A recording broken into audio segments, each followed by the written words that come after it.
தூய்மை பணியாளர் பணி நிரந்தர கோரிக்கை குறித்து அமைச்சரவை கூட்டத்தில் விவாதிக்கப்பட்டதா என மார்க்சிஸ்ட் கம்யூனிஸ்ட் மாநில செயலாளர் சண்முகம் கேள்வி எழுப்பியிருக்கிறார். காலை உணவு, வீடு, இன்சூரன்ஸ் திட்டங்கள் வரவேற்கத்தக்கது என்றும் அவர் தெரிவித்திருக்கிறார். அதேபோல முதலமைச்சர் தலைமையில் நடந்த அமைச்சரவை கூட்டத்தில் தூய்மை பணியாளர் பணி நிரந்தர கோரிக்கை குறித்து விவாதிக்கப்பட்டதா என்று அவர் கேள்வி எழுப்பியிருக்கிறார். முதலமைச்சர் மு.க.ஸ்டாலின் தலைமையில் அமைச்சரவை கூட்டம் நடைபெற்ற நிலையில் தற்போது திமுக கூட்டணியில் உள்ள மார்க்சிஸ்ட் கம்யூனிஸ்ட் கட்சியின் மாநில செயலாளர் சண்முகம் அரசுக்கு கேள்வி எழுப்பியிருக்கிறார். தூய்மை பணியாளர்கள் பணி நிரந்தரம் குறித்து முதலமைச்சர் ஸ்டாலின் தலைமையில் நடைபெற்ற அமைச்சரவை கூட்டத்தில் விவாதிக்கப்பட்டதா என்று கேள்வி எழுப்பியிருக்கிறார்.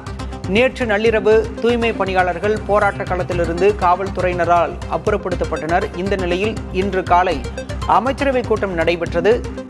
தற்போது இந்த அமைச்சரவை கூட்டத்தில் தூய்மை பணியாளர்களின் பணி நிரந்தரம் உள்ளிட்ட கோரிக்கைகள் குறித்து விவாதிக்கப்பட்டனவா என்று மார்க்சிஸ்ட் கம்யூனிஸ்ட் கட்சியின் மாநில செயலாளர் சண்முகம் கேள்வி எழுப்பியிருக்கிறார்.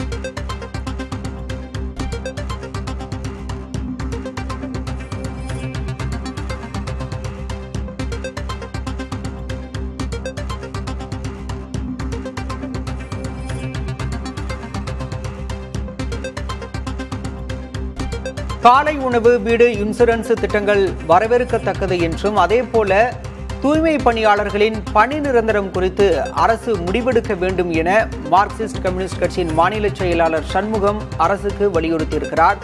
தொடர்ச்சியாக பணி நிரந்தரம் உள்ளிட்ட கோரிக்கைகளை வலியுறுத்தி 13 நாட்களாக தூய்மை பணியாளர்கள் போராட்டத்தில் ஈடுபட்டு வந்தனர். இந்த நிலையில் நீதிமன்ற உத்தரவை சுட்டிக்காட்டி நேற்று நள்ளிரவு காவல்துறையால் தூய்மை பணியாளர்கள் குண்டுக்கட்டாக அப்புறப்படுத்தப்பட்டனர். இதற்கு பல்வேறு தரப்பினரும் கண்டனம் தெரிவித்து வரும் நிலையில் இன்று காலை முதலமைச்சர் தலைமையில் அமைச்சரவை கூட்டம் என்பது நடைபெற்றது. இந்த நிலையில் இந்த அமைச்சரவை கூட்டத்தில் தூய்மை பணியாளர்களின் கோரிக்கைகள் குறித்து விவாதிக்கப்பட்டதா என மார்க்சிஸ்ட் கம்யூனிஸ்ட் கட்சியின் மாநில செயலாளர் சண்முகம் கேள்வி எழுப்பியிருக்கிறார். அதேபோல தூய்மை பணியாளர்களுக்கான அறிவிப்புகள் குறித்து இந்திய கம்யூனிஸ்ட் கட்சியின் மாநில செயலாளர் முத்தரசன் வரவேற்பு தெரிவித்திருக்கிறார்.